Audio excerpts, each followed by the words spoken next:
Interessante que eu compartilho em gênero e número e grau, professor, de uma tese de Juran, que ele diz que a adequação ao uso é como se a qualidade estivesse em quem recebe, na percepção de quem recebe, e essa é a ideia do ser cuidado. Eu uso essa expressão, eu trabalho com reputação, né? Como profissional de comunicação, eu trabalho com reputação, com marca. E eu digo que a nossa reputação não está na gente, mas está no olhar do outro. Até outro dia fui dar um treinamento numa família, disse a reputação do marido não está no marido, está na esposa. A reputação do bom pai não está no pai, está na filha ou no filho. Então a reputação da gente está no outro. E uma coisa que me chama a atenção do Grupo Vila, quando eu tenho a oportunidade, e a gente nunca vai em momentos felizes para um cemitério do Morada da Paz, a gente nunca vai festejar, é diferente de quem vai a um buffet. Mas o que eu sempre ouço das pessoas que estão do meu lado é, quando eu venho para cá, eu sempre sinto, eu estou aqui como se fosse um lugar de paz. Eu sinto uma paz quando estou aqui. Eu não sei se vocês já ouviram a mesma coisa quando estão acompanhando alguém lá. Então, talvez essa seja a percepção maior do seu cliente, Ibsen. Mas aí quem vai falar de qualidade de percepção do Grupo Vila, ou do que vocês têm feito para provocar essa sensação no seu cliente, aí é você. Muito obrigado. Professor Kleber, obrigado pelo convite. Só em ser lembrado já nos orgulhou muito, e ainda mais ser selecionado para participar desse painel com tantas empresas boas e outras, como o Nordestão, que poderiam estar aqui. Então, isso nos envaidece muito. Muito obrigado. Nossa empresa, nosso case, ela é uma continuidade, às vezes, do trabalho hospitalar. Quando há um óbito, esse cliente-paciente, cliente-paciente, então se transforma em cliente falecido e em cliente enlutado. Mas o cuidado permanece, e a dor que o paciente sentia, ela é, de certa forma, transferida e intensificada para o cliente enlutado. E a gente recebe essas pessoas e tem o desafio de prestar serviço diante de um quadro de muita dor. É muito, muito desafiador. Nossa história do Grupo Vila, ela se divide em duas, sendo assim bem didático.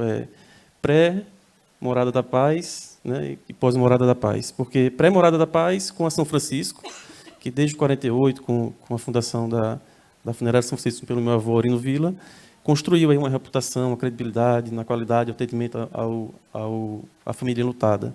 Virou uma marca tão forte que até hoje é lembrada em pesquisa.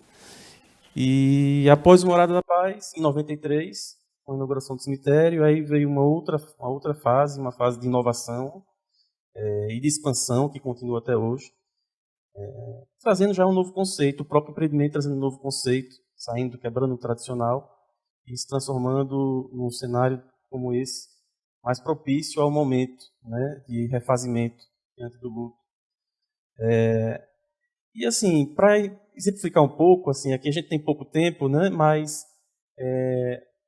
a gente traz um case, assim, um caso, todo mundo já se relaciona, de Eric Clapton. Ele, não sei se todos sabem, assim, a música todos conhecem, que é Tears in Heaven. Não sei se alguém aqui não conhece. Coincidentemente, mais ou menos nessa época, em 93, quando o Morada da Paz foi inaugurado, essa música, eu tomei conhecimento dessa música. E ela sensibiliza qualquer um, desde a primeira vez até hoje, mais de 25 anos. E me chamou muita atenção. À época eu era adolescente, tinha 13 anos também, ainda não entendia muito bem o porquê, mas ela tocava. Sentia isso muito claramente. A melodia, a música traduzia um sentimento que a gente não conseguia bem explicar. Somente um tempo depois é que a gente veio entender o porquê. Foi revelado que a música foi uma composição feita a partir depois do evento da morte do seu filho, de Eric Clapton, Connor.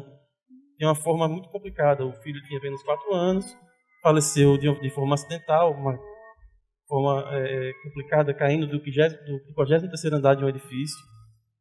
Então, imaginem, a gente não consegue imaginar essa dor, perder um filho tão novo e diante de um cenário tão complicado, um acidente.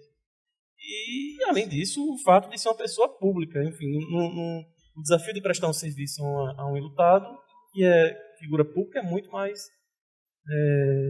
maior, Então, esse caso nos traz esses elementos, fatores complicadores, como a psicologia do luto fala, mas nos traz também um caso muito positivo, porque, na verdade, ele conseguiu, o Eric Clapton, transformar, não transformar, mas ressignificar um pouco esse processo natural, que é o processo do enlutamento, de uma forma muito bonita. Assim, ele, utilizando o recurso que ele tem, que é compor, que é fazer música, imortalizou a memória do filho dele.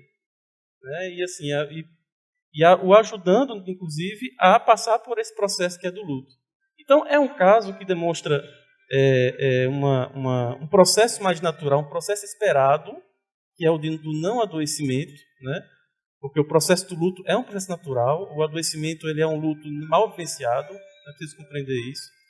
E a gente tem esse desafio de receber essas pessoas.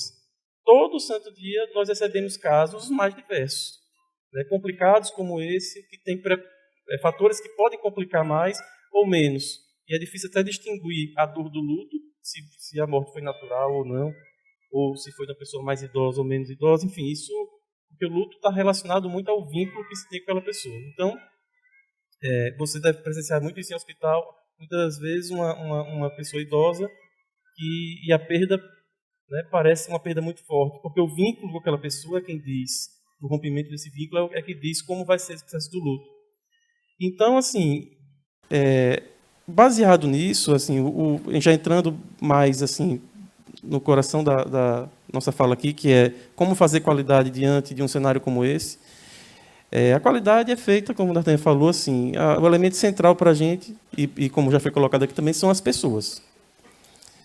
Assim, não é o ponto-chave. Assim, para cuidar de um enlutado, como a gente falou aqui agora, precisa gostar de gente, precisa gostar de pessoas, né? A gente não é nem B2B nem B2C, eu falo H2H, H2H, humano para humano. É isso que a gente precisa ter lá. Pessoas que tenham disposições para servir, sejam servidores inatos, que já tenham isso enraizados e que tenham o que o RH chama de fit cultural, né?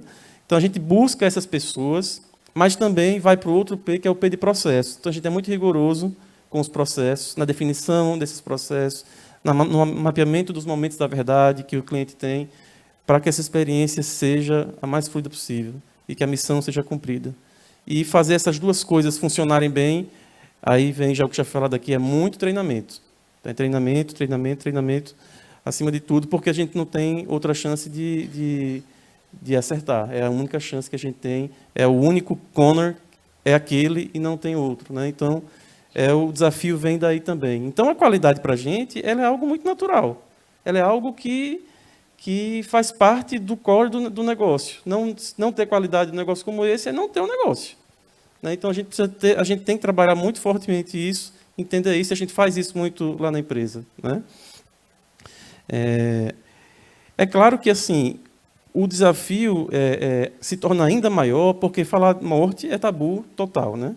Ninguém quer falar sobre isso. A gente faz pesquisa, quando faz pesquisa e pergunta, o que você faria? Qual seria a primeira reação que você tomaria caso alguém viesse a falecer?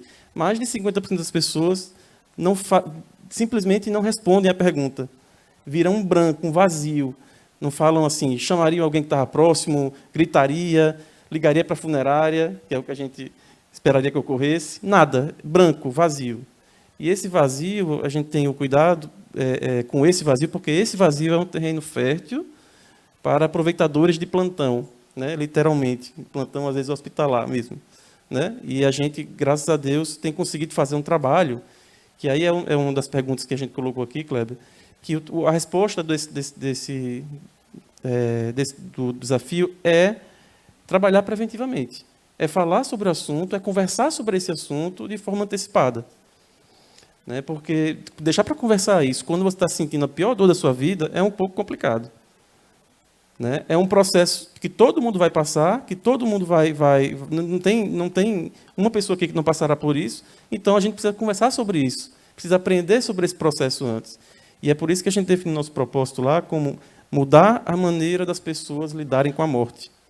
E a gente vem trabalhando fortemente para isso. Né? Eu trago alguns exemplos aqui, trabalhando assim a coisa de forma mais ampla para a sociedade, para a comunidade, trabalhar a importância da memória, resgatar a memória, a importância de se preservar a memória, com projetos culturais como a gente vem fazendo com Aos Montes todo ano, patrocinando a orquestra e trazendo a memória de pessoas de artistas do nosso estado, da nossa região que já passaram. Focando no cliente enlutado, o trabalho da psicologia do luto, através de um programa chamado Chá da Saudade, que é um programa feito ali para os enlutados, os clientes enlutados e seus familiares, de forma que a gente compartilhe um pouco esse processo do luto com outras pessoas que estão passando por esse mesmo processo, né? Então, outro projeto, Cores da Memória, que, através da arte, da pintura, com o artista plástico Azek, que trabalha lá no cemitério também, fazendo com que os clientes traduzam um pouco esse sentimento através da arte.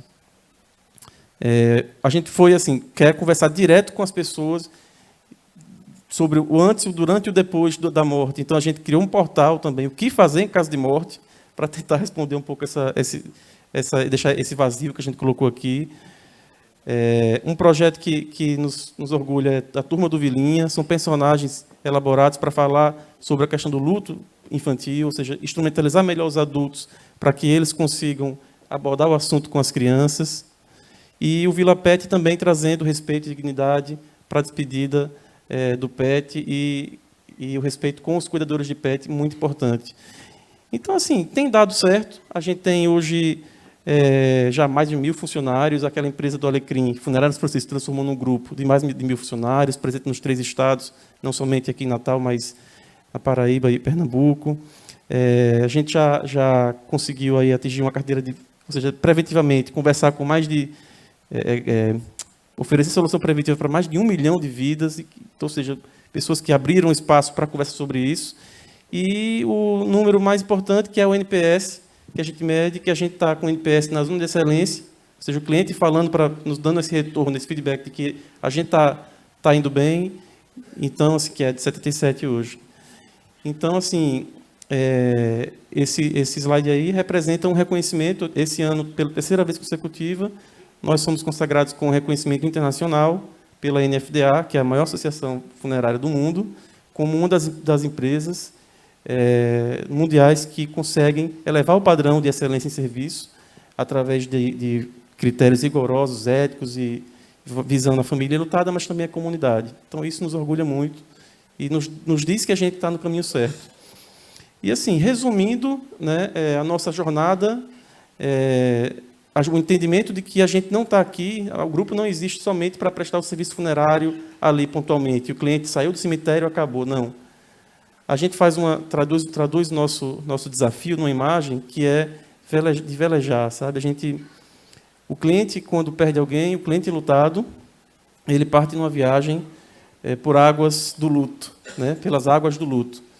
Essa viagem, ela é muitas vezes tranquila, mas a maior parte do tempo ela é bem agitada por tempestades severas que parecem não ter fim.